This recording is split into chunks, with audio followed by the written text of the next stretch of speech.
আসসালামাইকুম। এই দুনিয়াটা বড়ই স্বার্থপর। যার টাকা আছে তার দাম আছে, যার টাকা নাই তার দাম নাই। গরিব কি মানুষ না বড়লোকের কাছে?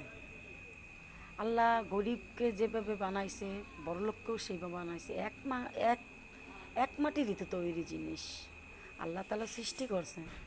হয়তো কারো টাকা আছে, কারো নেই, তা বলে তো মানুষকে অবহেলা করা যাবে না, ভালোবাসতে হবে। গরিবও মানুষ, বড়লোকও মানুষ। আজকে আমি মরে গেলে আমারে যে কবরে দেবে, সে বড়লোককেও সেই কবরে দেবে। তাহলে দুনিয়ায় আজকে কেন মানুষকে অবহেলা করা? দুই দিনের দুনিয়া, মানুষকে অবহেলা করা উচিত না। মানুষকে ভালোবাসেন, ভালো চোখে দেখেন, সম্মান করেন, সবাইকে ভালোবাসেন, শ্রদ্ধা করেন।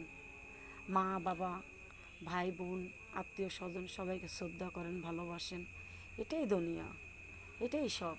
যে টাকা থাকলেই ভালোবাসা হয় না, মনের ভালোবাসা বড় ভালোবাসা। কিন্তু টাকায় কখনো ভালোবাসা কেনা যায় না, মন কোনো দিন কেনা যায় না টাকায়। ভালোবাসা মানুষকে ভালোবাসে, মানুষের মুখের ব্যবহার, ভালোবাসা, এটাই বড় জিনিস, এটাই বাস্তব। টাকা পয়সা কখনো ভালোবাসা কেনা যায় না, অর্থ সম্পদে ভালোবাসা কেনা যায় না। তাই মানুষকে ভালো চোখে দেখুন, মানুষকে ভালোবাসুন, এটাই সবার কাছে আবদার।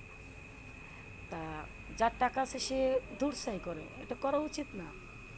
ভাই আপনারাও মানুষ, আমরাও মানুষ। আমরা হয়তো গরিব, আপনারা বড় লোক, কিন্তু আমরাও তো মানুষ আপনাদের কাছে ভাই। তা আমাদেরও ভালো চোখে দেখেন। গরিব বলে ঠেলে দিয়ে না, অবহেলা করেন না। গরিবকে ভালোবাসেন, দেখবেন আল্লাহ আপনাকে ভালোবাসবে।